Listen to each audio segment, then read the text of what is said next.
Okay, so let's crack on with our first presentation. So this is Catherine Laws. I'll hand over to you, Catherine.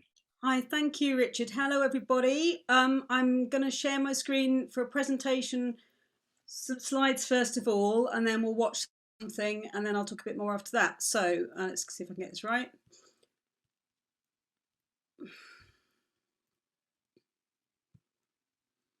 Is that all okay? Can you? Yeah, that's fine. Brilliant. Okay. Thanks ever so much. Thanks you guys for organising this. It's a really nice opportunity, I think, and really important actually at this point. So the focus of my presentation is the shift to online working in lockdown for an ensemble called The Assembled, which is based in the Department of Music at the University of York.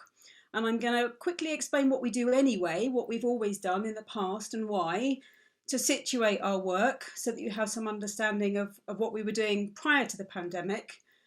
Then I'll talk about what we've done in the online context and one piece in particular that we devised called Thre scapes and the issues that arose. So the underlying question really, I suppose, is how what we do was transformed by the shift to an online context that's characterised by the vagaries of sound quality, unpredictable delay, and differently mediated embodied presence as well.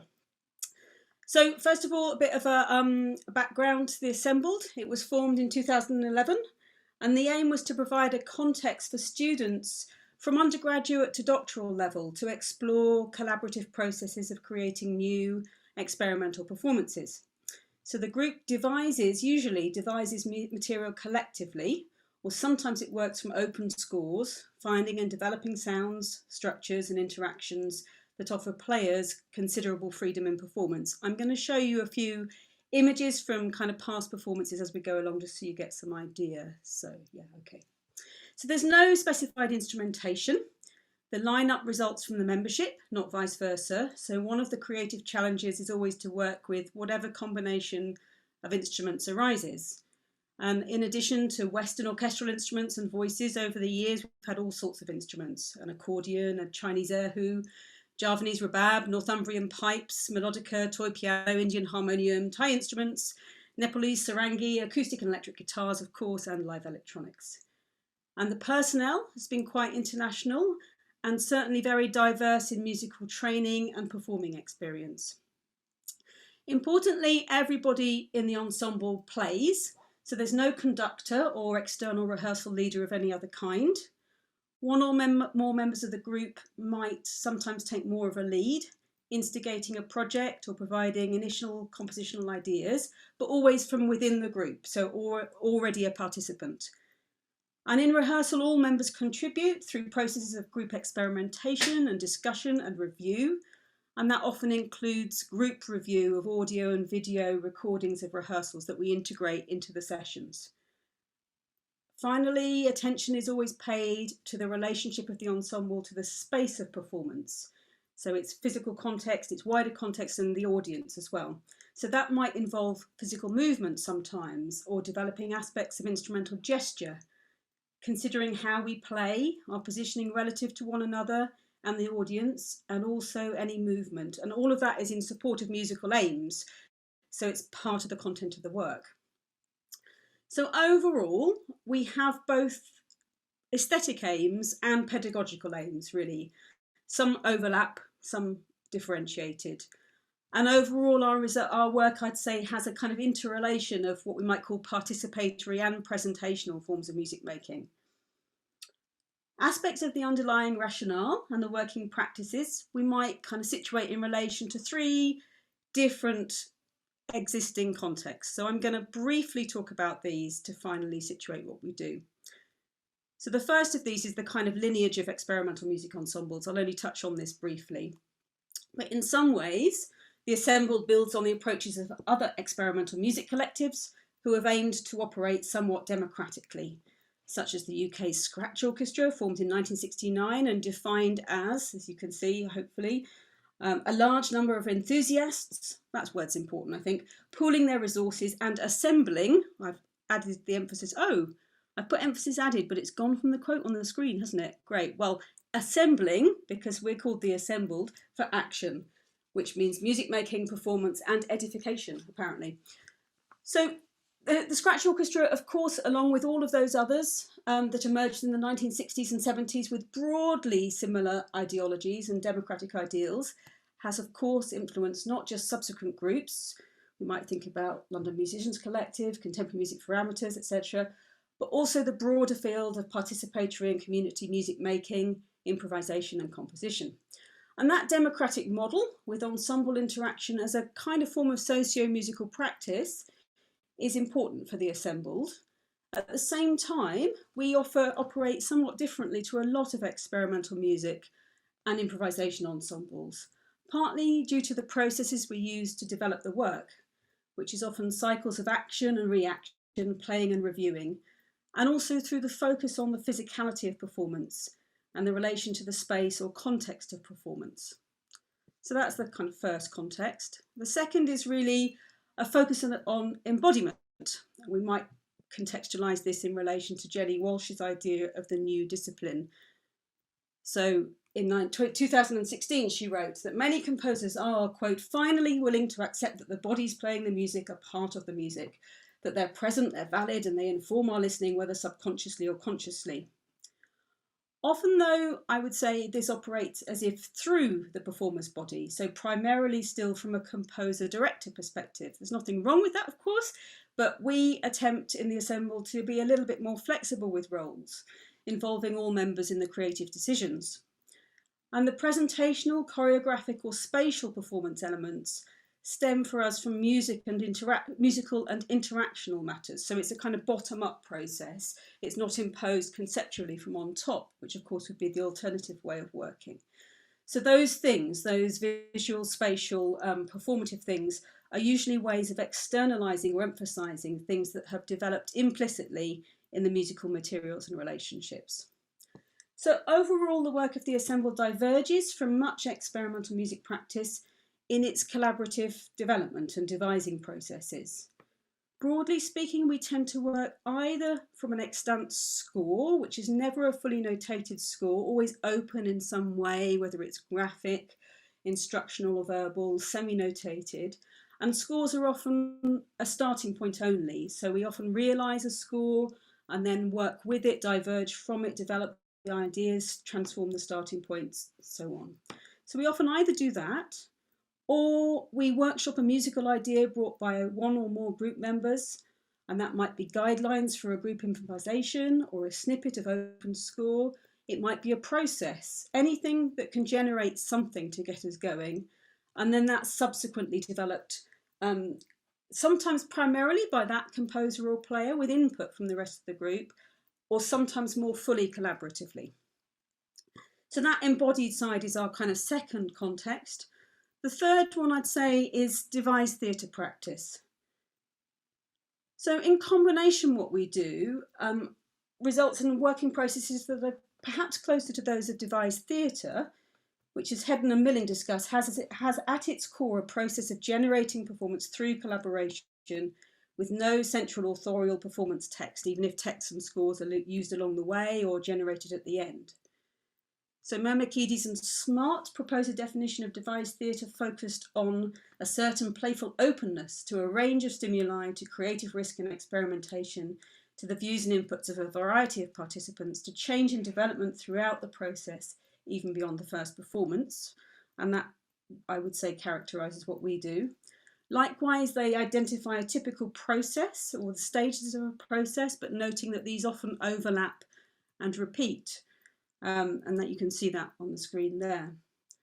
So these principles and the cyclical iterative processes, that all of this is close to the ways in which the assembled operates. But of course, for us, music is the main material. Okay, so I'm going to stop now and play you the piece Thre Scapes that I want to focus on, that we generated in the lockdown period. It's really important to say that we were going to perform live, but unfortunately at the last minute, 2 players couldn't do it. So what we're showing is a film version of this, but it is a film of the live Zoom event, and it's recorded through Zoom. It's really important that this is not a film that's been kind of put together by recording things and editing in any way. So we're trying to, what I'm going to talk about in a minute is very much the kind of vagaries, unpredictabilities, the decisions we made about how to work and how to try to work with the contingencies and unpredictabilities of Zoom. So it's important that in playing this film that it's understood that that's exactly what I'm trying to show by not editing this in any way. So anyway, here we go. I'm going to stop this share and then find a different share, and hopefully this will play. It's about 13 minutes long, and then I'll use my last few minutes to talk about it in relation to what I've just been saying. So I think you should now see a kind of black film screen. I hope that's right, and I'm going to set it playing. Is that right, Richard? Yes, that's right. Yeah. Thank you. Ahead. Sorry, just a little bit nervy. Okay.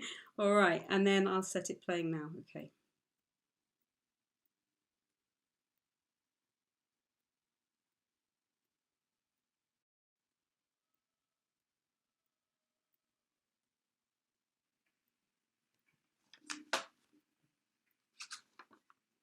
Oh. Oh.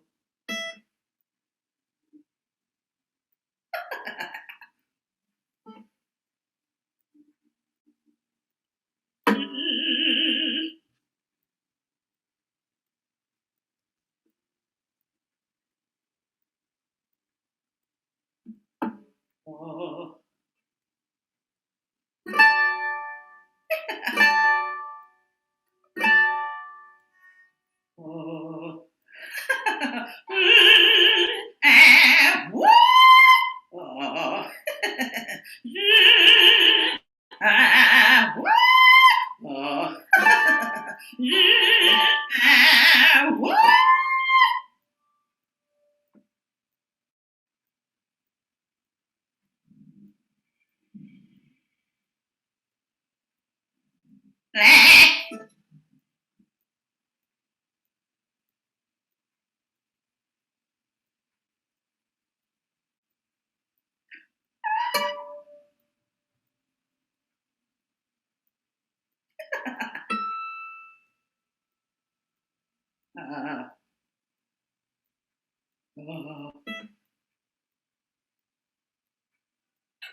Okay, so I'm just going to go back to slides. I'm sorry about the little hiatus in the middle of all of that.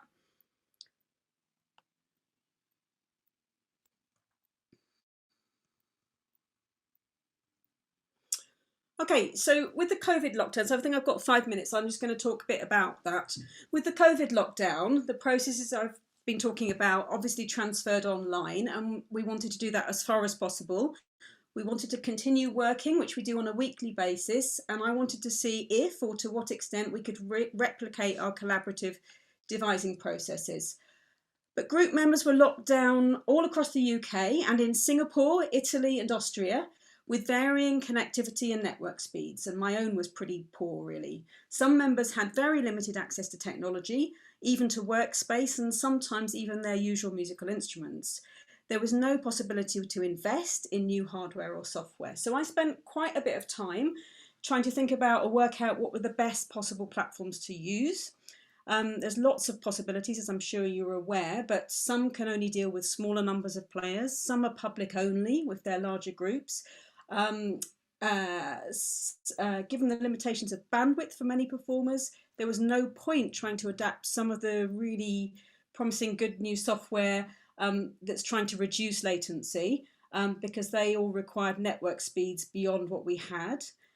And also because of our commitment to working with the visual, I was reluctant entirely to abandon the use of video. And of course, some of the best platforms for online music making are, for good reasons, audio only.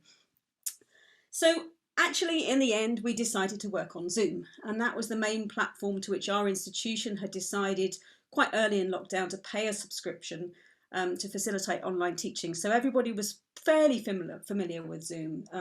And then in September, the introduction of the high fidelity music mode made this more feasible for what we wanted to do, despite obvious ongoing limitations. And so what we decided was that we would continue working collaboratively and in real time, rather than assigning tasks and then recording things and subsequently editing it all together curatorially.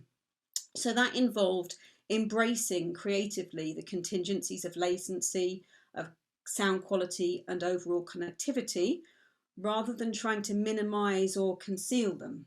And we decided also to explore both the possibilities and limitations of video, given the ensemble's interest in the space of performance and the relationship between what we hear and what we see. We've inevitably tried to work creatively with the screen in relation to sound, within the considerable constraints of the designated platform, so the limited possibilities for view layout and some of the more bizarre, but we grew quite fond of them, the weird presets and filters that you sometimes find. Ooh, sorry. So on the plus side of all of this, I should note the basic point that the group members often express the sense that our sessions fulfilled the need to meet, to try to continue creative work. That was, of course, very different to what some other people have been doing. We weren't doing this from excitement at the creative possibilities of online platforms or network performance, or at least not at first and not primarily.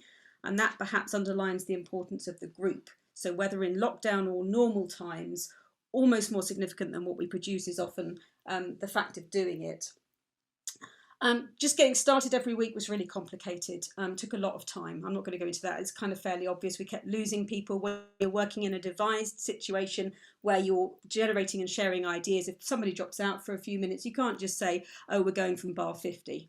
So obviously that's a little bit more complicated. We could use breakout rooms though to split up very quickly rather than having to book or find more rooms for small group work and lug instruments around. So overall, the frustrations were, to an extent, balanced by the ways in which the context afforded interactions and devising processes that were at one and the same time very similar to what we would ordinarily do and quite different. I know I'm out of time. Is it okay if I do 1 minute just to try and sum those up? That's okay, yeah. Really aware of the time, I'm sorry. So attention to body and space became attention to the Zoom frame and exploited as such. Attention to the relationship of sound and gesture in real time became attention to the possible relationship of sound and gesture in Zoom time space, or the interest in the unpredictably displaced relationships and to what extent latency undermined the perception of relationships. And the kind of playfulness and openness and experimentation that we used to in the rehearsal space, I think perhaps made it possible for the group members to find themselves quite happy, apparently, to listen hard while knowing that what you're hearing is different to what others are hearing, and that everything's appearing in different temporal relations, sonically and visually. To be attentive to qualities of sound while knowing that in sending sound out into the environment, you've got limited control over how it sounds to anybody else. To work with close attention to timing and timbral choices and gestural expression while knowing that Zoom's algorithms and the network as the whole are powerful players in all of this. They are actants themselves. So, of course, as an audience, we do experience the contingencies and uncertainties quite materially in the fragilities and instabilities of the sound, the concrete sense of interaction and music and gesture, but at the simultaneous awareness that it can't be absolute, that we're receiving it not entirely as intended. What we can all, as performers and audience, be sure of is that the sound and interaction of sound and gesture is being interfered with, but also that there are relations, to some extent artistically intended and to some extent individual to the receiver. So we wanted to ensure that this was not experienced just as a problem of mediation, but actually as content. Laurie Lixenberg, who's a member of the group at the moment, put it like this. She said, latency was mitigated by the nature of the composition, and in the notion of the close-up, the structure of the piece itself felt very much like an artistic interaction between the technology and the outcome. Thank you, and apologies for that extra minute. I hope that made some kind of sense.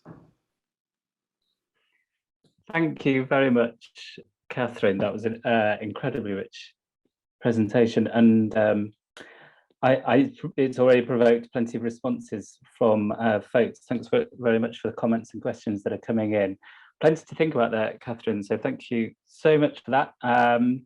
And we'll move on to the next presentation in a second. I'll just make everyone aware that this whole session after the Q&A will finish at 3 o'clock, and we have but 15 minutes after that before the next session begins. So unfortunately, we're going to have to keep the Q&A quite rigidly to time, but we will do all we can to help continue the dialogue for any questions that we don't get around to voicing in that time. So please do keep your thoughts coming in, and even if there's not time after within the session, then that will be able to continue afterwards. Okay, so I'll pass over now to Ellen Sargent to introduce her presentation. Thanks, Ellen. Okay, hi, I'm here with Bo Fan, Ma and Sean Davies, and we've actually made a video which I'm going to share for you. We're here from Coma Manchester, which is the local branch of the national organisation Contemporary Music for All, but we'll do a nice cheesy introduction for you in the video. So bear with me a second. Let me know if you can't hear the sound because we were having a bit of trouble earlier. I've also put a link to some scores we're going to talk about in the chat. I'm Ellen Sargent. I'm Sean Davis. I'm Bob and Ma. And together we're here to represent Coma Manchester.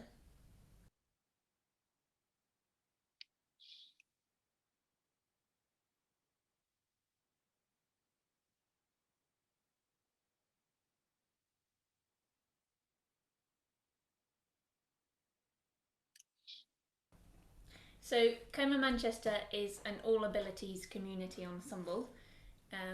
We set ourselves up in March of 2020 and went into the lockdown just before we could have our first rehearsal. So immediately had to start finding new ways to form as an ensemble. And it was an interesting situation, wasn't it? Because we didn't have anything, we hadn't rehearsed any repertoire before, we didn't have any kind of identity as a group to kind of like go off of or, you know, launch ourselves from into Zoom. So we kind of formed through Zoom and I guess built who we are as a group on that online platform. Yeah, I mean, it kind of forced us into all sorts of different ways of working, really. First of all, we had to be like positive and about the situation we were in. Like, we had to be creatively positive with that, and we felt like we needed to carry on making art for our own sanities. And yeah, for example, like, we built up a visual language quite quickly, kind of, you know, interpreting the Zoom square as a frame or as a canvas or whatnot. But also, like, the interaction between people has been interesting, like the Zoom platform, and the way in which it manages sound means that, like, you really have to intently listen to what one person is saying, so the whole group listens to what that one person is saying. And that's been really interesting, how that different dynamic of conversation has played out, and it's lent itself really well to, like, our overall democratic ethos, that every person's voice is heard equally. Yeah, it's just about building a kind of inclusive environment from offline, which didn't really exist before our formation in March last year, directly onto the Zoom environment, and just trying to facilitate this kind of interaction between professional musicians and amateur musicians in a remote working process, and rehearsing music with Zoom latency and network performance, and the fact that we didn't know the members beforehand, which was a really interesting experience. Yeah, I think, like, one of the initial challenges was, like, taking, like, those characteristics of, like, how Zoom would process things, like latency and whatnot, and trying to be positive about them and treating them as, like, idiosyncrasies, rather than, like, annoyances or distractions or whatnot, you know. Yeah. Which was especially fun in, like, the Lamont Young piece that we did, because it was just like, sustain these pictures, but then the way in which Zoom was processing that made it so glitchy, and what it was choosing to actually bring out in the sound was well cool. That's all. Yeah, it was really weird. Well, it's just a really different process of, you know, making music in a collective environment, because Zoom was the director in that sense, and Zoom chose who would speak when, really. Yeah. And those initial kind of Zoom is the master. experiments. Yeah, they were quite revealing. Yeah, and it was also really interesting for me, especially trying to navigate differences between everyone's audiovisual setup, like a web camera and the microphone used, which is really like the core discussion for each group rehearsal. Like how do we facilitate the balance, and how do we remotely encourage our performers to speak and to perform even with their limited knowledge about microphones and speakers and music making in front of a computer. Yeah, we've got quite an interesting situation, haven't we, where we've got, like, professional musicians with non-professional musicians, and some people are just using their laptops to record, and other people are using really fancy equipment, and negotiating that was difficult, actually. It was really difficult.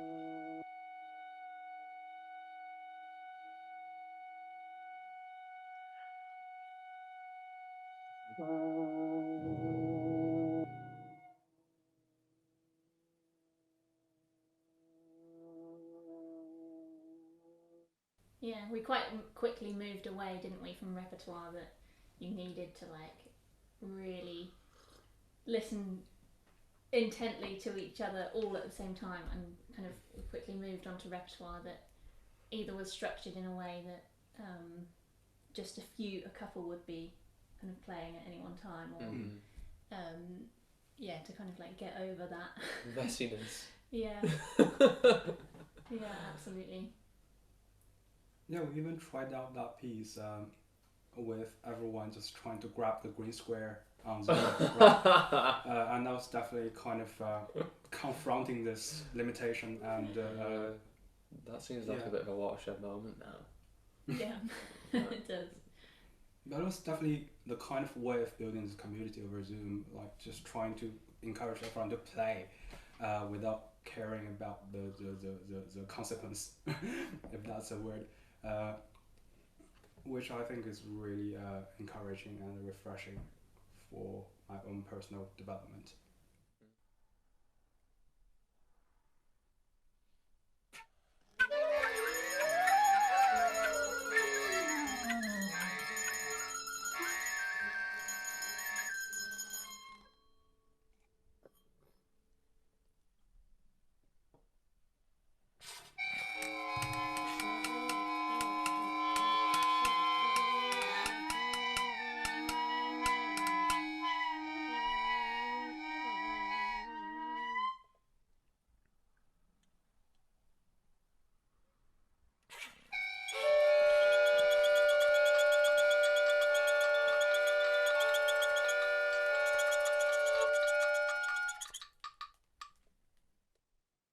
So, Ellen, I've always want to ask, especially regarding the direction of the ensemble, how does it feel being the artist director for an amateur group or ability group on Zoom instead of offline?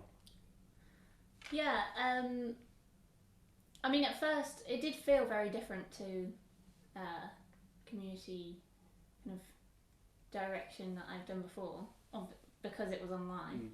And also that, we've alluded to it before, but that combination of the range of experiences was like quite a nice, but it was a challenge to find repertoire that suited everyone, to find modes of conversation and modes of dialogue that suited everyone in the group.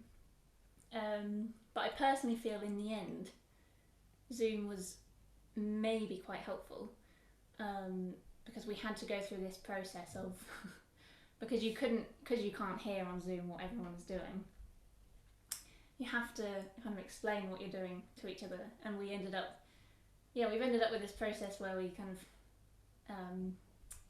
demonstrate what we're doing, and verbally through conversation, and even in our in-person rehearsal last week we did that again. We did that familiar kind of exercise, and I think it's helpful for a few reasons. I think it's helpful for members, maybe less experienced members, but also more experienced members, of like learning to listen to each other and how we listen to each other as a group. But I think it's also been really helpful to encourage that kind of like dialogic environment and making music through conversation rather than just through sound. And I think the other thing that Zoom has been really helpful for is where you have the squares across the screen, everyone is in the same space and everyone is shares an equal point on the screen, and it's so easy to pull people out and say, what do you think, get everyone's opinion and everyone's direction for how something should sound, and I think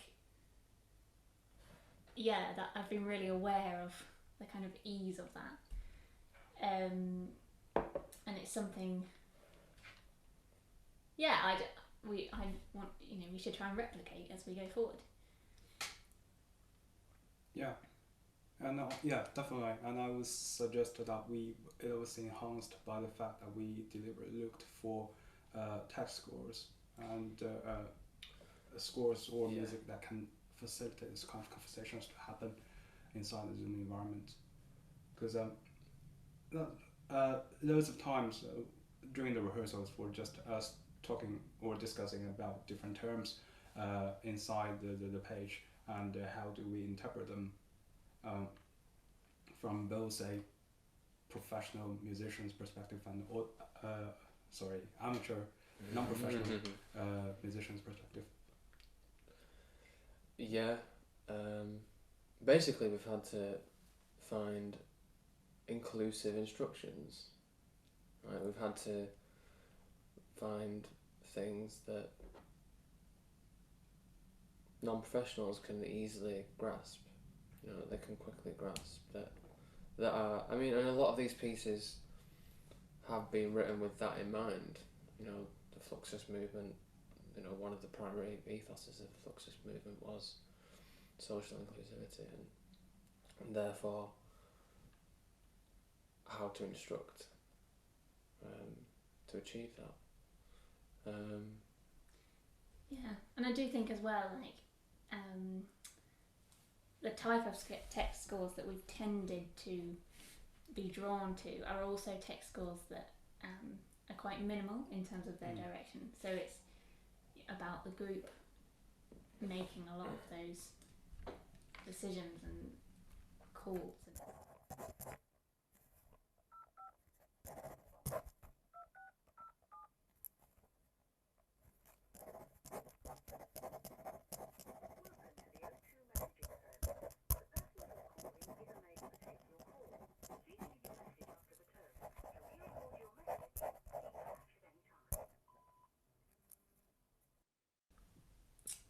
Yeah, I think there's kind of two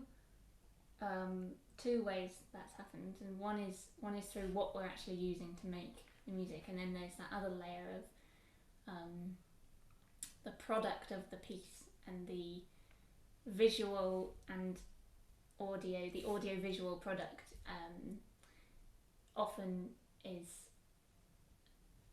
again this kind of like normalized. I don't want to say DIY, but this like normalizing this experience that we're all recording in our homes, and then that becomes the kind of aesthetic product. And I think that process that's really coming to a lot of our work, kind of aestheticizing our environment, whether that's being outside together or separately, or being in our own homes but making music together.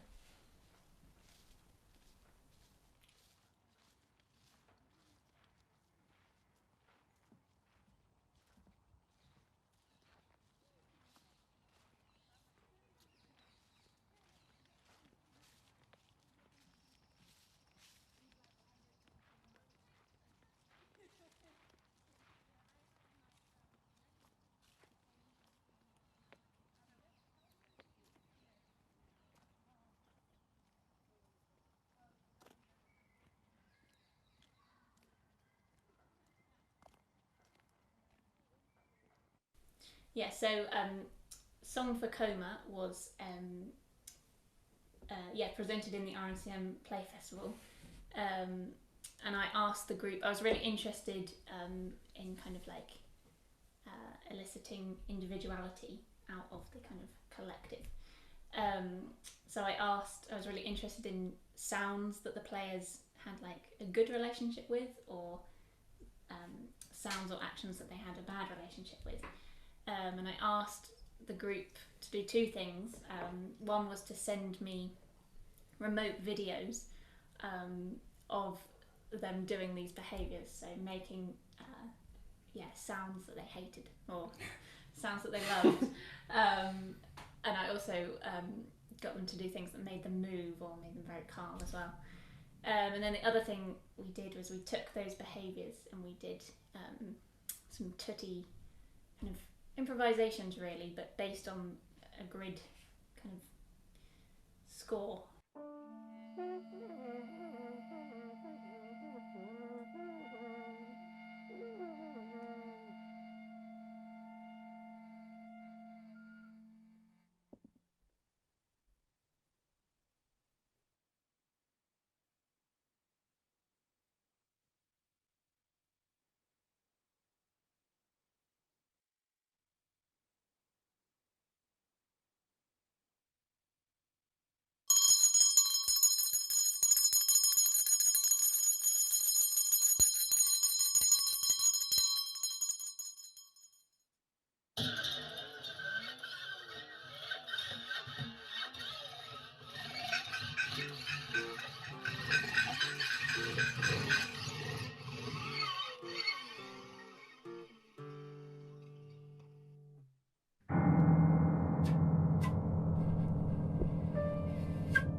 So I also had no idea the piece would turn out like that. It became that because I felt so weird about being that role of editor and being in that position where I was like cutting out sounds that I didn't like that you'd made, or you know, repeating ones that I did like, and I felt so awkward about that, and it kind of amplified to me all this tension I had about in other collaborations too, of like being in that position of the decision maker over someone else's voice. And it was, that was really amplified to me here, so I made it a part of the piece and made myself very transparent as editor in the piece, and that's why you've got this kind of commentary of my feelings towards that running through, and that's how it became so different from what you'd originally submitted. Yeah, I think this emergent role of an editor, which was highlighted through the lockdown period, was really just fascinating. I think, like even though you were the composer for the piece and you edit for yourself, it's still really fascinating. Like the difference between not knowing what to expect from the other people and not knowing what to expect from your own production. Yeah. There's definitely something to be articulated here, and I think that's a big part of our group identity developed through last year.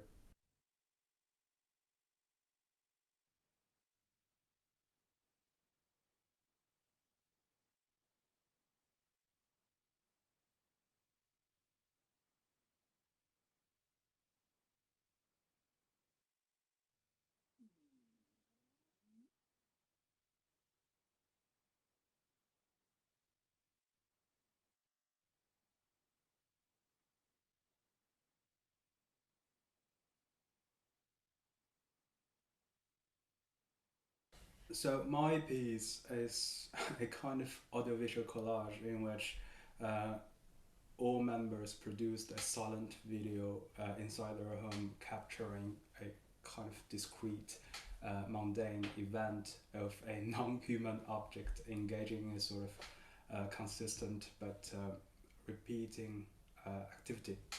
And that's stage one. And stage two is for everyone to send this clip to each other, and trying to musically and sonically dubbing the clip they received, and just create a totally different or similar at performers will to the sonic appearance to the original footage and to the visual material of the footage, and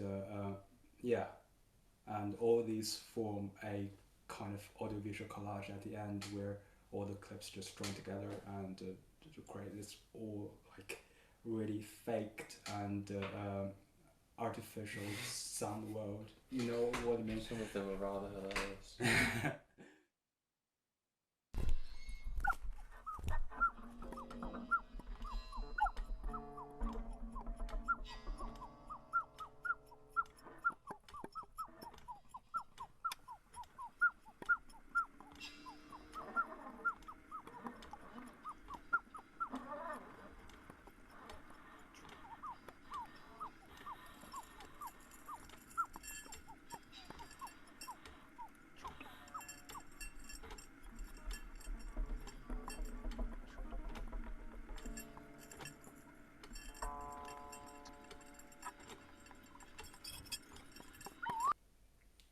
the editor in this case was someone who puts the collage together, and someone who facilitated who assisted with the video making process in case if any performer had any difficulty in producing them, which is quite understandable.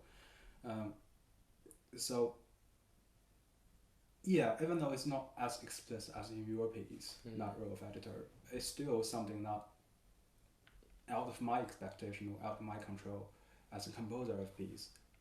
Actually, everything is out of my control in this piece. So yeah, I think it's just like the decision of whose video appears where on the canvas of the collage, and the kind of general balancing of all the audio material and doing the final editing of the piece, even though it's not like rearranging all the clips, but it's still very important. And I had no expectation, I had no idea what's it going to be like before actually seeing the actual product of the assembly. And yeah, I think that was a really fascinating experience for me. That process of kind of the end product being so different from the experience you had of composing, of writing the score and composing the score, kind of mirrors something we were talking about earlier, where there's a huge displacement in what we've been doing between kind of that as a player in a lot of these pieces, the kind of embodied experience of making your sounds and making your actions, and then it being completely turned into something. It seems to go through so many displaced in so many ways, and it becomes something completely different, doesn't it? Yeah, I think like me and Bo found like there's a lot in common there between our two pieces in terms of like taking something mundane and trying to transform it into something fascinating, and within that kind of encouraging some kind of mystique, whereby the audience member, they don't know how the sound or the visual is occurring. They'll have some idea, there'll be some indications here and there, but in your piece, for example, like, and in mine actually, like, we asked the performers to like remove their bodies completely, so that like even a shadow can't be seen.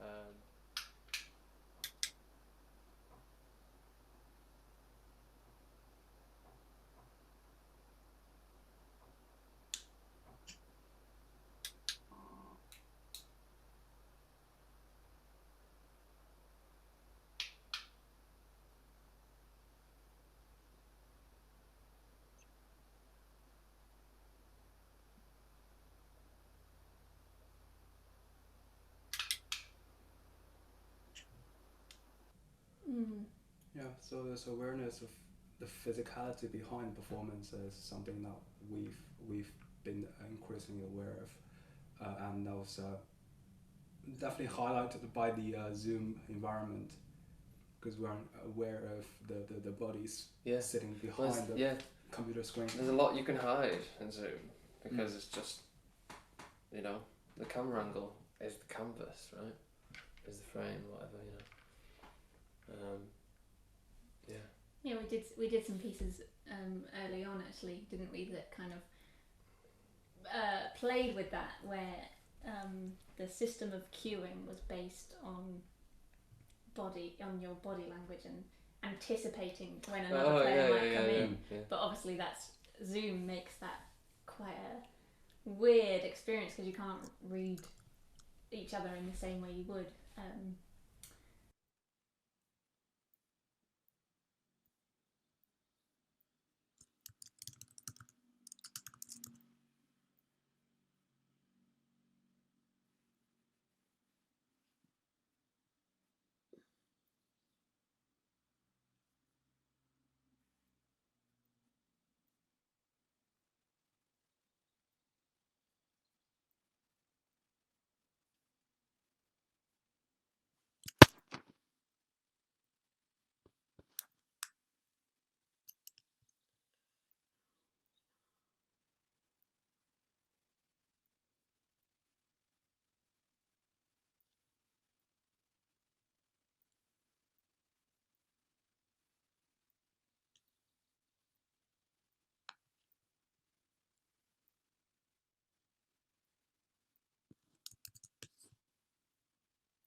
Yeah, for me, it's more like a learning process for myself in order to have a full understanding of which position I'm taking and develop a sense of self with or through communication with others, especially those others who don't speak my language and use the same vocabulary as I do.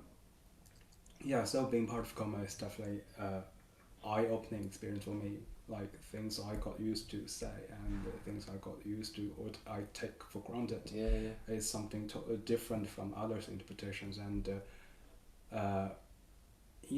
as just go back to what we said about the school and the text indications about music instructions, like the things I understand may not be the thing that other members understand, and their interpretation definitely makes sense, and it's something I wouldn't have thought about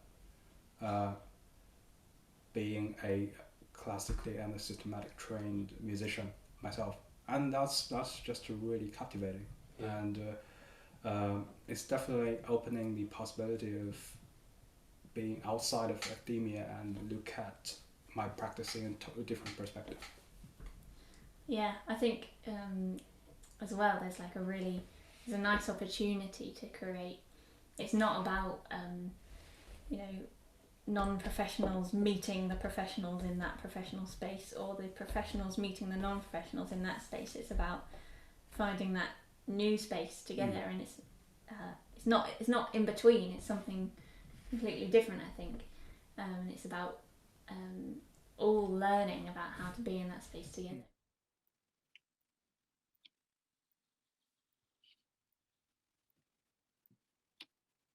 That's the end.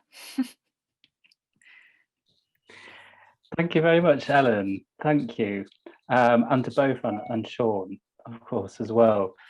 Folks, I'm going to give you a minute or so if you want to type in any questions before we move on.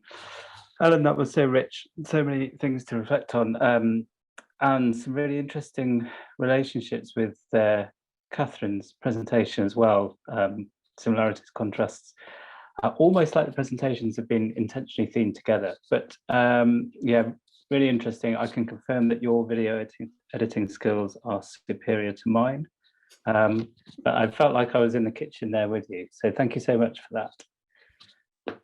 I'll just give folks a little bit more time if there's any more questions to come in.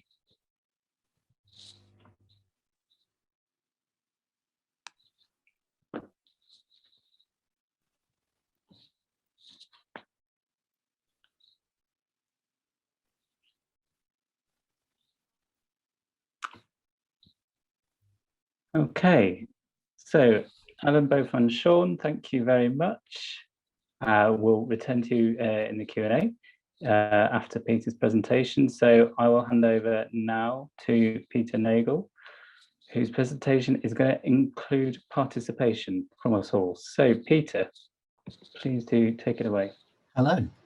I'm going to say one thing I'll say from the start. There's a point to which I'm going to ask everyone to put their microphones on, so I very much recommend you use headphones, otherwise feedbacky things might happen. So I'm a PhD student at Trinity Laban. My research topic comes out of drones, and in particular I'm interested in the potential of drones to change their identity between an action, so a kind of musical performance mode, and an object, so such as you might find a sound art or installation, and the transformation between those two states and what happens in between when we're not quite sure what state we're in. So when the pandemic started in March 2020, it kind of felt like the whole of reality had certainly become a massive traumatic example of this kind of transformation, where suddenly our relationship with our environment was turned upside down overnight, and our relationship with other people and how we relate to them as well. And we have been through this extraordinary time. So that was kind of that's the sort of starting point of what I'm going to talk about. When I pitched this originally. I thought I was going to be making a single presentation which I was going to give in 2 places, but in the process of doing it, it's turned out into 2 things. One is a film, which I'll put a link in at the end if you want to watch that. And then there's this. They're both called The Thing with Feathers, which is a quotation. It's a quotation from 2 places. There are 2 things with feathers, just as there are 2 presentations with the title. One, of course, is Emily Dickinson, Hope is the Thing with Feathers. The other is a novel by Max Porter called Grief is the Thing with Feathers. And it seems to me that a lot of the experiences we've had over the last year revolve around these 2 poles. We have the grief, the sense of loss of what we've lost, in the sense of freedoms, of people, of physical co-presence, the narrowing of our horizons, the shrinking of our day-to-day worlds, and all of these things have hit very hard and will stay with us, I think, long after all this is over. But there are also small seeds of hope in here, in the way that we've all adjusted to this strange situation we find ourselves in, and tried to find ways to exist hopefully and creatively within it. So I'm going to talk about a couple of things that I've done. One I'll just talk about quite quickly, and then the next one will be you doing things. So obviously there've been a lot of different approaches to how we work in this pandemic world. The dominant ones, I guess, are probably kind of assemblage-based things. You know, we've all seen the Zoom choirs, you know, assembled out of tracks put together. There's also the idea of kind of doing things in Zoom, as we've just been watching, in fact, where people are acting essentially independently, you know, maybe reacting to what they're hearing. And it sounds a bit like free improvisation, except that it isn't quite, because one of the ideas I work with in my research is Seth Kincomb's idea of non-cochlear sound art, which is a term he coins in analogy with Duchamp and non-metal art. And I think the music making is not simply a matter of listening. It's not simply a matter of material sound. It's about a co-presence between the people in an ensemble playing together. Even in something like free improvisation, which might sound random, you're constantly reacting to gestures and movement, which you either see directly or you sense peripherally. Whereas when you're in a remote situation, as we are here now, you're listening through headphones or through a speaker, so the sound is mediated through that. And also our presence is mediated. So on a Zoom call like this, you might see an image of a person, you can see an image of me, you can hear my voice, but we're separated not only by distance, but by an abstraction of presence. So the mediatization of the screen and the sapping of real, true, spontaneous interaction because of latency and all those issues suggests to me that what we're encountering in this situation is sort of a conceptualized version of the person rather than the person himself. And so this, coupled with the sort of polarization of attention that happens, you can't modulate your attention in a situation like this. You're either focused on the screen and concentrating it, or you're not, and you're not involved. There's no degree there. And then, of course, there's the stress of trying to read body language through the screen when you can only see the top half of people. If I want to tell a joke, I could do, but I won't get the instantaneous feedback of people laughing or not laughing. So conversation becomes stilted. It's a process of stops, starts, interruptions, apologies for interruptions. I'm partly reading this through a script, which I'll be going off script quite soon, which is not what I'd do. If we were in a room together, I would be much more spontaneous and about how I spoke. But as it is, I'm reading from a piece of paper, for which I apologize. So how do we deal with these things? So the first one I'll briefly talk about, a project I did, which I called Nexus eventually, which I came up with an idea that if you can't have true real-time interaction, why not embrace the fact that you have to be completely separate? So I devised this idea for a sort of series of remote duets. So what I did was I made a recording of myself improvising. I did about 20 minutes. I split it up into 6 tracks. I put them up on SoundCloud, and then I invited people to record reactions to them. I put out a kind of general call initially on social media, but then actually eventually, I think where it really took off, I started emailing particular people, friends who I knew, and I thought actually I'd really like to hear what they did with this. And I think that's the point for me at which it took off, because it became a much more personal interaction. So I got people to record duets to go with my recordings, and when they all came in, what I did was say my track 1, if 2 people who'd recorded something to go with my track 1, I would splice those together to create a new duet and remove me from it. And so what you find here finally is a duet that's kind of created by accident. Neither of the 2 people in it knew they were duetting each other, but they're both duetting with an absent third line. So there's a sort of deconstruction of the experience, I think. You have the very personal relationship of doing your initial recording, and that recording of me and that person is something between me and them. They've heard it, I've heard it, no one else will hear it, and it remains a personal thing between me and them. And then you have this sort of surprise extra that they'll hear themselves in this unexpected context. So, which is, I suppose, a kind of sense is the sense of the performance, is the building that sense of completion, of gestalt of the performance process, but it's kind of separated. I'm not going to play anything of that right now. There are 5 EPs of it I released, and I'll put a link to them.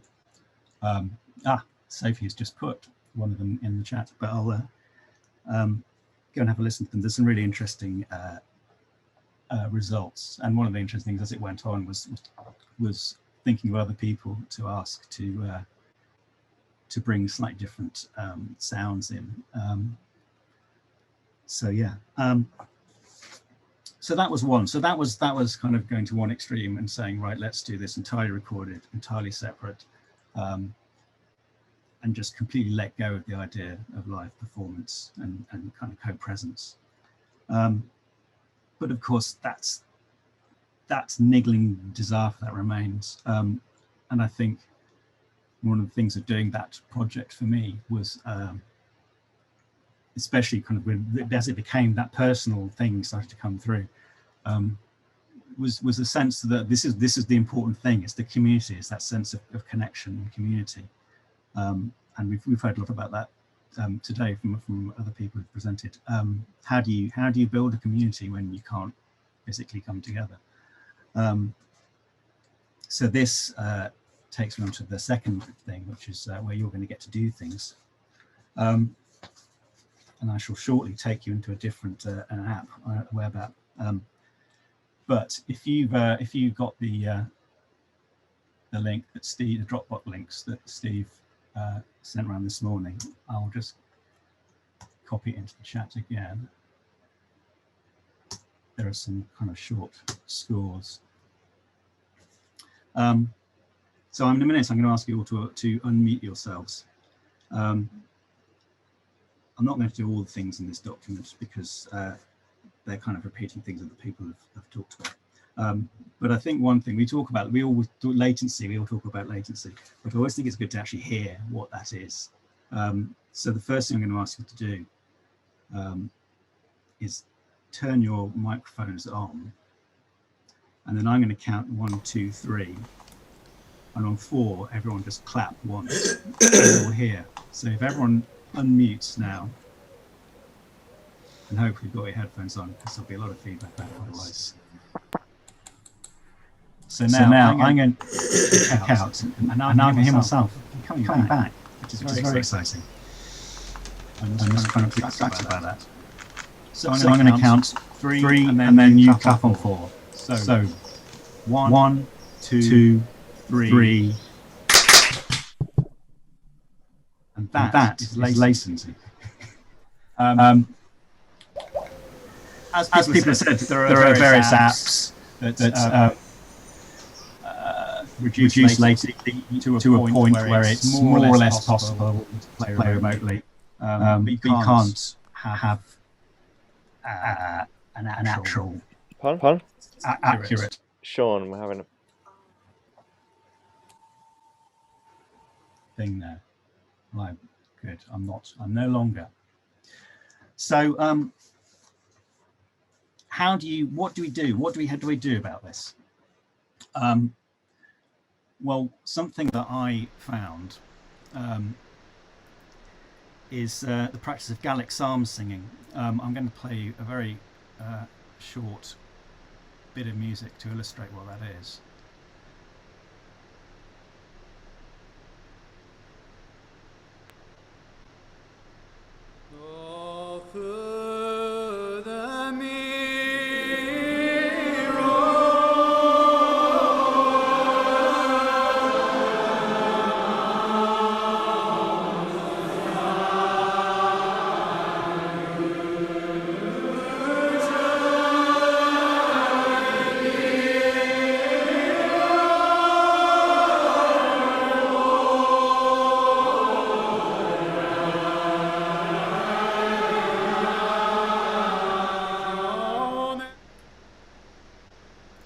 So that's an example of Gallic psalm singing, which is an old Scottish tradition of singing in the Gallic church, whereby you have a cantor who leads the congregation, and the congregation respond. They all sing the same melodic line, but everyone sings it at their own pace, and everyone embellishes it their own way.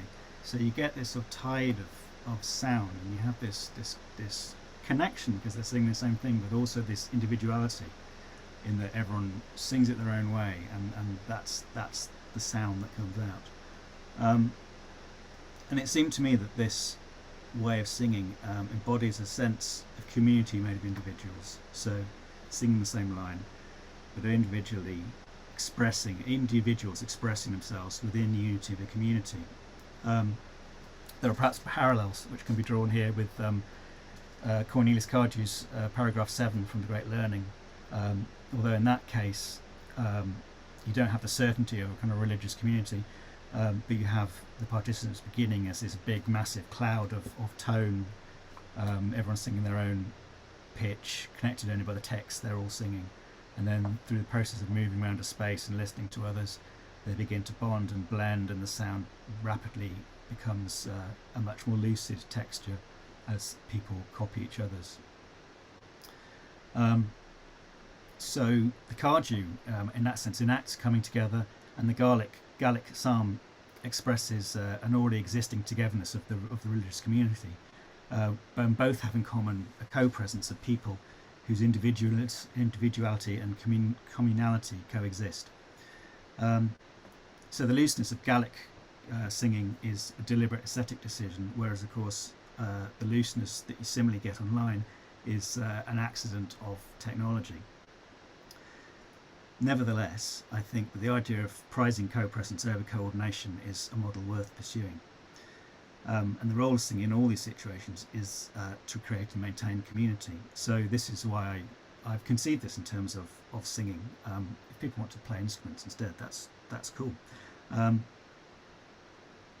So if you look at your that PDF that I shared and things, there are 3 short scores. I'm going to try just a very short thing in Zoom, and then I'm going to introduce you to a different platform which will change the situation somewhat. So if you look at the first score, which is MAAP1, we won't do all of this. The way this works, I've taken a kind of trick out of Terry Riley's book with this. So you have a sequence of repeated motifs, and you can cycle around them as many times as you like. So it's a bit like in C, obviously not rhythmically coordinated. So again, I'm going to ask everyone to unmute, and then I'll give you an A. No, that's an A. And then if you just kind of sing through maybe the first 2 lines, there are 2 pauses on the second line. The first pause is just like the round pause is just a normal pause, which means you just hold that note longer than you would otherwise. All the rhythms are free. The sort of open notes could be longer than the black notes, but entirely your own pace.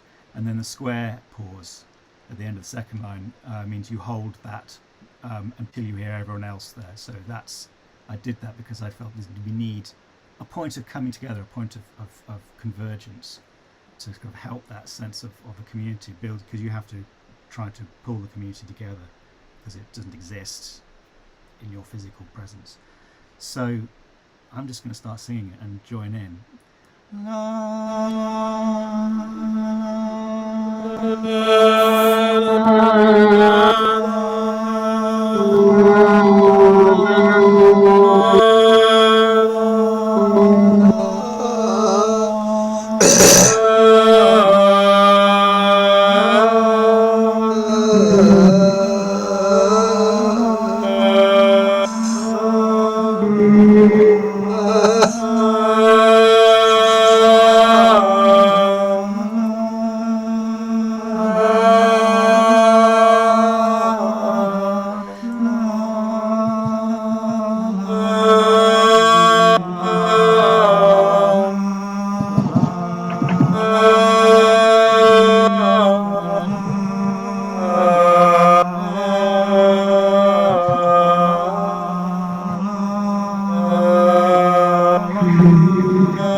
So there you hear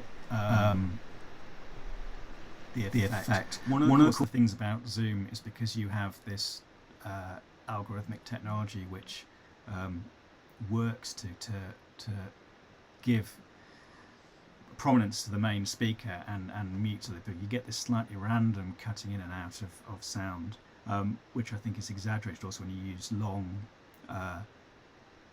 long tones. Now if we try this again,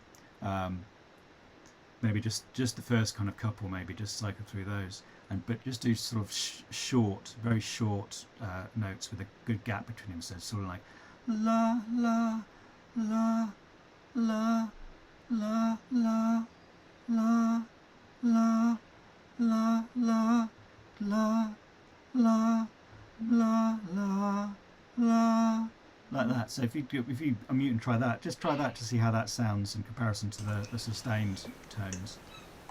La la la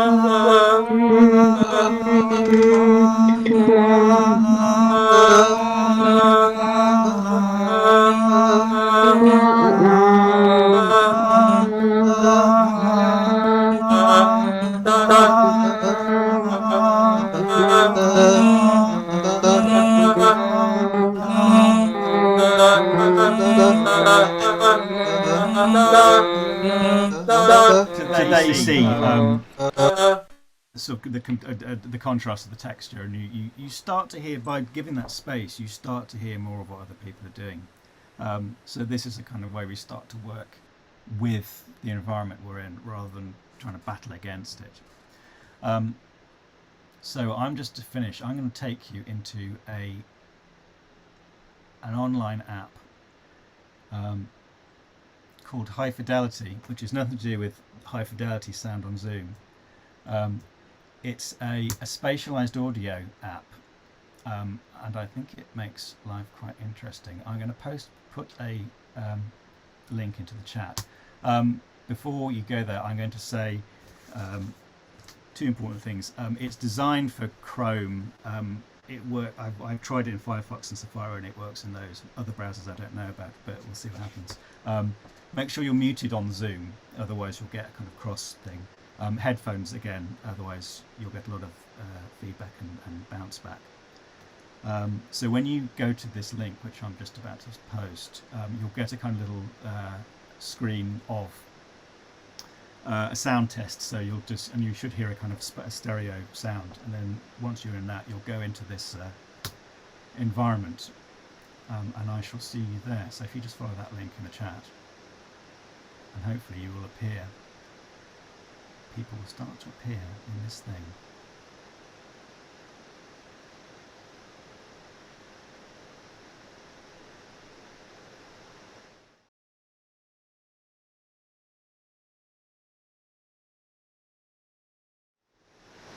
Thank you, Peter. Well done for stopping, because we probably could have carried on in there for another 20 minutes or so. Congratulations. So thank you very much for your presentation. I'll wait until everyone's clicked out of there and is back in Zoom. Okay, thanks, Peter. So we'll go into our half hour of Q&A. Like I said before, unfortunately, it's a hard deadline for 3 o'clock. And any questions that haven't been asked, I'll make sure I direct message through to the people to whom they are targeting, so that folks do get the questions and comments that were entered, even if we don't get around to every single one in the next half hour or so. So we will come back to Catherine, who started us off. I'm going to copy these comments into the text chat as well. So Catherine, there are a couple of comments. There's from Jason. Hello, Catherine, there you are. I'm interested in these silent non-musical gestures that seem to be clear references to the kind of body language you might see in a board student engagement in class discussion. No comment. And Jason then also went on to say, the person in the top left of the video is really doing a good job of using repetition of mundane body language to make those gestures feel almost musical, even though there is no sound produced by them. I'm interested in your response to that, Catherine. I hadn't thought about the board student thing, but that's quite amusing. I quite like that. Yeah, so I suppose one of the things to say is that we played around a lot with different kind of gestures, both in the whole group and in little breakout rooms. And one of the things we quite liked was quite a distinction between really formalised, rather stark and pronounced gestures, and then things like Lucy, who was in the top left, as you saw, whose backdrop was literally a bit of the university, and who just kind of blinked, made little kind of facial gestures, or we kind of thought of her as nonchalant and small scale gestures, where some of the others were rather more obviously dramatic. But I suppose the idea was that in all of them there was a kind of sequence, but how sequenced it was might vary, and so there was repetition there in all of them, and that was deliberate, probably fairly obviously, but how many different gestures there were in the sequence and the rhythms of those gestural sequences, that they should be really quite varied. Yeah, does that answer the question? So I suppose the musicality of the gestures was partly, absolutely, in the kind of rhythmical structure to some extent, and then how they would be overlaid on top of one another, which was never fixed, but the idea was that there would be some patterning there. Is that an answer? Thank you. Yeah, thank you, Catherine. And Jason, feel free to just respond in the chat. Thanks, Catherine. I'll move on to the next question. So there's two comments from Pam Bernard here. They're both pasted in together. Pam says, there seems to be a generative role afforded to performing diffractively, participating in the production of difference and the production of new differences. Maybe it is a site of producing relationally sound in relation to silence. And then a separate comment from Pam was, maybe this specific type of performance creativity is co-authored or produced through dynamic reconfiguring events that track the sudden, unexpected crossing of texts in the situated experience of the performer who is performing with matter through embodied activities? Wow. Can I just say yes to that? If Pam, if you're on here, feel free to come on the voice chat. I think if there's anything you want to just follow up with Catherine on. Not sure if Pam's here. I mean, I think it's what she writes. I absolutely agree with. It's quite yeah. The sound in relation to silence thing. Maybe it's important to say again that we generate a lot of stuff when we're working, and then we start to see, you know, different ways of putting this together. And the idea of the sound silence relationship was absolutely not there early on, and then it was really when we started to kind of think about the ways in which those rhythms were generated visually as well as orally, that we decided to actually kind of play around with that relationship to kind of to foreground the rhythms and of the gestures and the overlaid gestures. So it wasn't there as a kind of conceptual starting point in any way. It kind of came out of what we played around with, which I suppose is one element of how most of the stuff arises. But yes, co-authored through the dynamic.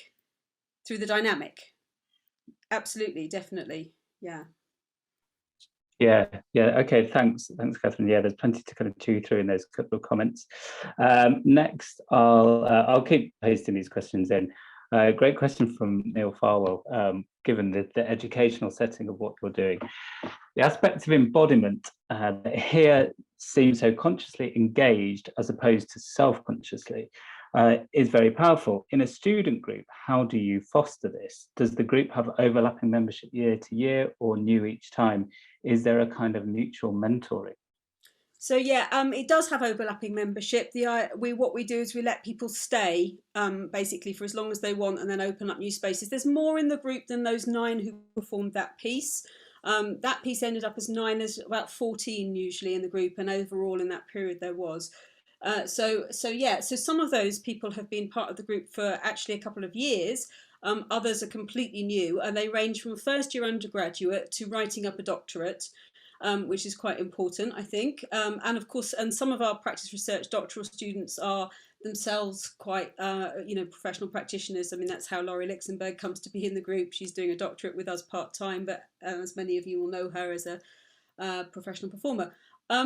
So yeah, I think the consciously engaged thing as opposed to self-consciously, it's always been the idea, everybody who asks to be part of the group, they know we will be working to some extent with health, with the body in some ways, so they kind of know they're signing up to that. At the same time, I'm really clear that there's no expectation of previous experience, and certainly not theatrical training, because we're never going to be acting as such. So it's really more about trying to grow an awareness of those things out of what we're doing musically already and out of our attention, and using that kind of presence and that attention that occurs anyway when people are really focused and listening, and using that as to build something that has that kind of performative approach. And so sometimes what we do ends up very theatrical, if that's the way the group wants to go.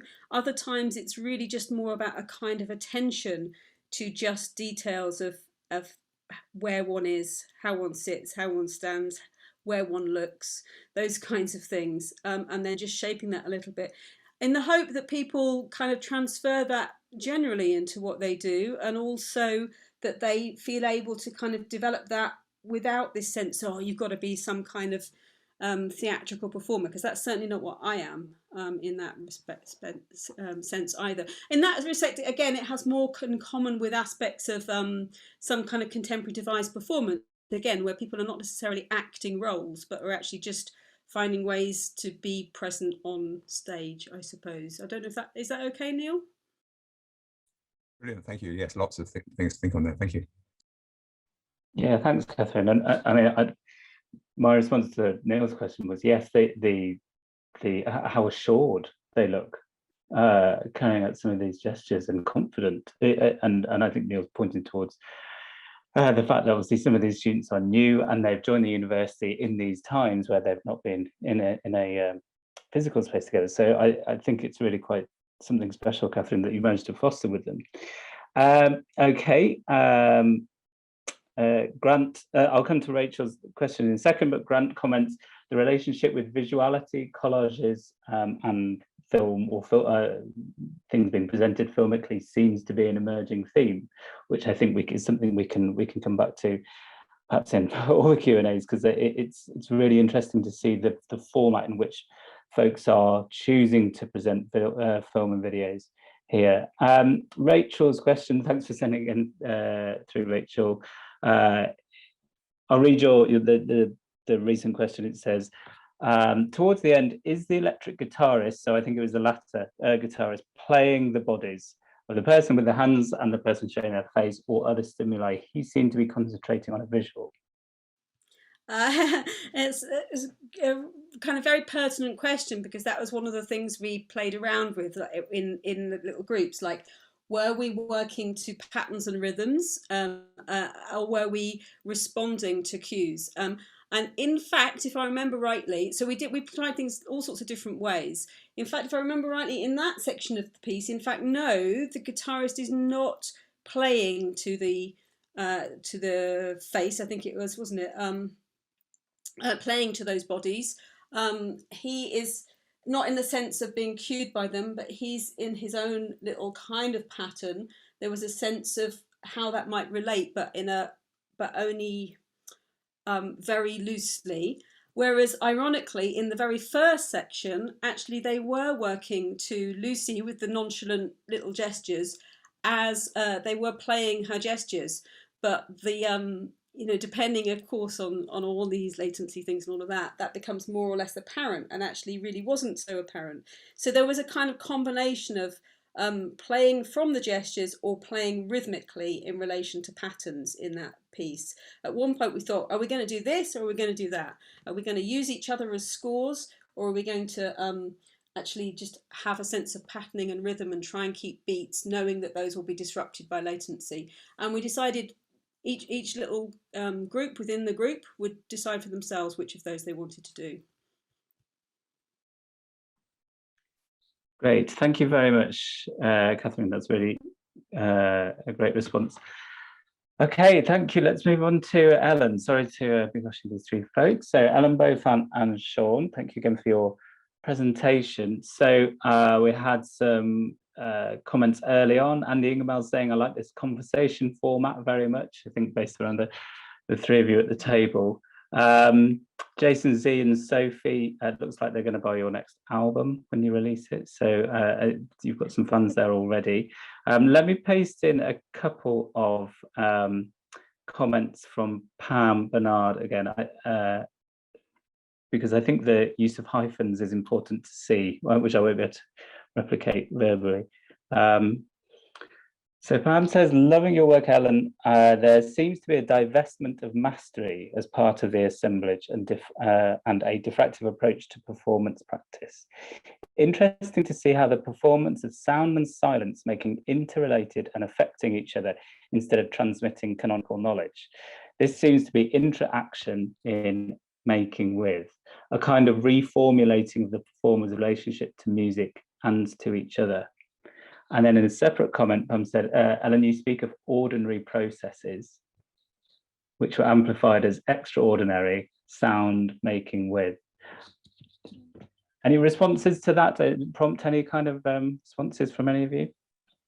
Yeah, I'm going to really quickly respond because I think the others might have something to say on this as well. But just that, well, two things. Just I've had those, that kind of comment before about collaboration and how about some of the collaborative work where you giving so much space to the other voice that your voice that you recognize kind of is dissipated. But I generally see that as a positive thing, and I always feel slightly uncomfortable with yeah, mastery and things, just because yeah, my voice is just one of however many are in the group. So that's my quick response, but I'll hand over to both Hannah and Sean actually, just to put them on the spot. Yeah, cool. Cheers, Alan. And thanks, Pam, for the comments and questions. In response to the kind of transforming the ordinary into the extraordinary, something that we discussed recently and something that very much is explored in our ensemble, and especially in the pieces from me and Bofan that you just saw clips of, is like embracing like the beauty of resourcefulness, and with that kind of encouraging like real deep exploration into like the sonic and visual and whatever potential that something ordinary and functional has. And that's something, as you know, as sound artists, that's quite common ground for us now. But for the new members, the ones who come from quite outside of this culture, that was really fascinating for them. And they were like kids at Christmas. It was really fun. And yeah, that kind of turning something that is mundane and considered like boring and functional into something that can be like beautiful or fascinating or extraordinary. There's been a massive part of what we've done, and it comes from a place of just like what I'm saying, going back to like encouraging resourcefulness and the democratization of like what people have accessible to them and embracing that. Yeah. Thank you. Thanks, Sean. Bofan, do you want to come in? Yeah, just following from Sean's answer just now, I think a quite important thing that we've been coming across with lately is the normalization of sounds and silence articulations, and that's something we are trying to explore through our practice, and the kind of difference between, or the interplay between a disembodied performance presentation and embodied performance nature of sound making, and to embed that into the process is something quite important to us. Great, thank you. Responses from all three of you. I want to follow up with a question from Steve Gisby. It's in the chat now. You talked about it being not about professionals coming to work with amateurs or amateurs coming to work with professionals, but finding something in between. What do you feel have been the most meaningful, powerful ways in which the members of the ensemble have impacted on each other across those different lines or divides?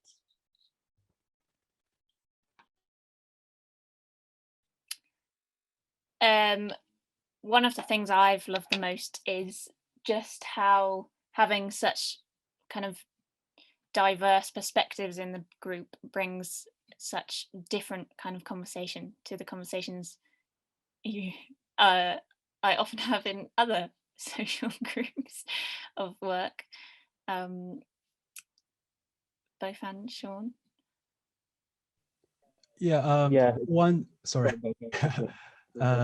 One of our members is actually a sculptor who's quite different from sound practice, and she used totally different language to describe sound, which has a really kind of fascinating geometric tendency, or just a different, like talking about the shape of the sound or a perception of sound that we are producing, and that's just to produce totally different interpretation to the scores and to our ensemble instructions in general. And we've been looking at graphical scores lately and encouraged our member to produce their own graphic scores for each other to interpret, and they all loved it. So perhaps that's something to add here. Sean? Yeah, that's going to lead on quite nicely. So yeah, us kind of working with more visual material has been really fascinating. Like yeah, the graphic score stuff's been really cool, and it seems like yeah, the non-professional musicians have been really digging that. Also, like I found with my piece, like some of, and just in fact all the pieces really that were quite visual, there were some like really amazing responses from the non-pros or the non-professionals out, you know, those working outside of academic sound, art, culture, whatever. And just by kind of, it's weird because we've been kind of forced into working with a visual language via the pandemic. It's not a choice that we made, but what that's done is it's just really kind of, again, I use the word democratize a lot, but I'm going to use it again. It's democratized like the palette with which our members can express themselves. And I think there's just, I don't know, I think in society in general, there just seems to be, it might be a bit controversial now, but just a bit more connection to imagery and visuals than there is to sound. And I think opening up that door for us has been really great because it's allowed individuals who are maybe not so versed in the sound world to express themselves with confidence via another means that perhaps they're more confident with or more interested in or whatever. Yeah. And I've learned a lot from a lot of their responses in the visual realm. Thanks. I mean, you know, yours is all such an interesting story with you not having a chance to meet up in a physical space before everything that happened in March. I have a question that we don't have time for, so I'm going to contact you separately about the future plans, but your future intentions sound absolutely fantastic. I'm really keen to keep track of how those develop. Sean, can you quickly tell us whether you're inside a tent or not? Absolutely. Good, thank you. Okay, let's move on. Thank you, Thre. Let's move on to Peter. And I should also point out Adam's in the chat, Adam's great slight tweak to Steve's question, replacing the idea of something that's in between, but actually something that new, which I suspect Steve will wholeheartedly agree with. So thank you for that, Adam. Peter, hi. We have got I don't think it's typed into the chat, but I've got a question here from Alistair Zalder. Let me just copy in the text. Yeah. So this is from Alistair, not me. Can you discuss the further potential of the high fidelity interface you introduced at the end there? Is this related to video gaming as a kind of interactive score? How has this developed your thinking with the almost ritualistic or archaic music making that works really well with and out of latency, which you presented? Yes. So high fidelity itself is, I mean, the company that's developed it is kind of trying to, I mean, it's a big part of what they're pushing is use in gaming, certainly. But also, I mean, in terms of kind of using things like Zoom, and part of their big thing is that by using kind of spatialized audio, you can kind of relieve some of the mental stress when you kind of have, you're looking at a screen and everything is in mono and right in front of you, and just having that sense of space in your kind of aural field, you know, provides a kind of makes life better. And one of the things about being in that environment, of course, is because it's spatialized, and the further away you get from someone, the quieter they are. You can all be in the same space, and you can go off in a couple of 2 or 3 people and have a conversation on your own elsewhere, just as you would if you were, you know, in a room and you'll hear kind of background noise of other people talking, but you can have multiple conversations going on, which you can't obviously in a situation like this, because only really one person can speak at a time. So yeah, I mean, they're kind of certainly pushing it in all those kind of areas. I'm quite interested in exploring it further. I need to make friends with the coder, because I have various ideas about one of the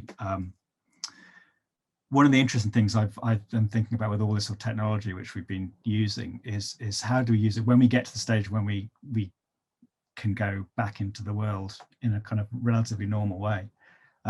How will it impact? Because I think it will continue to impact on our lives. And I think, I mean, one thing I tried, there was a sort of very brief moment in October when we were allowed to do gigs again, and I did an improv gig with a friend of mine, clarinetist Emily Shapiro, where we did it live in a space, but on Zoom. So we both had a Zoom call open, and we were both, one of us was sort of upstairs and one of us was downstairs. So you could kind of hear, you could hear the live person, you could hear the kind of the version through Zoom. We also kind of had kind of pre-recorded versions of ourselves. So you have all these different layers of time and lag, and all these things were kind of exposed. So it's kind of, which was great, and it was a really kind of way of using, specifically using the sort of properties of something like Zoom. But of course, ironically, you can only do that when you can do a live gig. So hopefully we'll be able to do more of that eventually. But with this kind of the high fidelity stuff, it'll be really interesting to sort of try kind of mapping a kind of a spatialized headphone environment onto a kind of onto a geographical environment, and with some, some kind of geolocational app or something like that. So that's a kind of an idea at the back of my head, so I'd like to look into it. So I need to make friends with the coder. As far as the kind of style of music, I mean, I think one of the things I very rapidly realized is that when you have sound on the internet, because of the lag and all of that, it's inherently, you get an inherently complex sound. So if you write, the more you write complex harmony or rhythm, the more you get that anyway. You don't actually need to write that. So I actually wanted to, so that's kind of partly why in these sketches I've been working, I've really pared the sound, the style down. So it's very simple intervals and it's open intervals, so that you can, because you can't coordinate in a kind of traditionally precise way, but you can hear and you can tune with your ear with fairly simple intervals. And with practice, of course, you can start to bring in more complex harmonies. But I felt very conscious that what will come out will be inherently complex because of the technology. So actually, what you put in, you feed in terms of the material of the score or whatever you're using as your prompt, actually needs to be simple, because otherwise it will just become a big mess. Yes, I can see that thinking. I mean, I want to ask about outside of the high fidelity interface, the piece that we sang the first few bars of. Have you tried out a long form, extended duration version of that? I'd be really interesting to know what kinds of trends you see evolving as the piece goes on, because obviously it's nothing like being singing the same piece in a physical space together. So I'd be really interested to know the sort of trends that appear as people adapt to the peculiarities of Zoom, if it's over Zoom, and how people adapt in terms of dynamics and presumably pitching as well. Yeah, no, absolutely. All these and you can. I've done a couple of sessions with some singers from Coma Voices, sort of trying these things out at greater length. And yes, I mean, there's certainly potential to do. You could have a completely open-ended. Because especially if you've kept kind of very simple basic material of a few intervals, you can, as you get used, I mean, part of it is kind of getting used to navigating your way around the environment. So in a way, that kind of act of discovering how you work and just listening how your experience of what you hear changes as you move around within it, and as you depending what other people do, what you do. It's something, you could certainly do a very kind of extended version of that. I'm kind of, and there's a bit of me which is very keen to do that. There's another bit of me though which is kind of very conscious of the fact that that it's kind of the whole act of kind of remote communication and is so mentally taxing and wearing.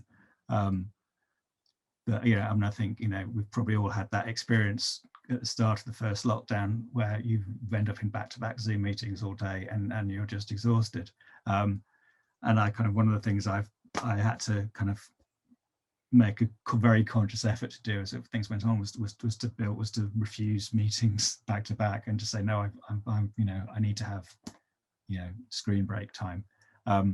So I think that's a kind of another consideration, because it is kind of, it's tiring, you know, even if you're doing something that's fun, it's very tiring interacting this way. So I think there's a kind of limit on what you can ask people to do.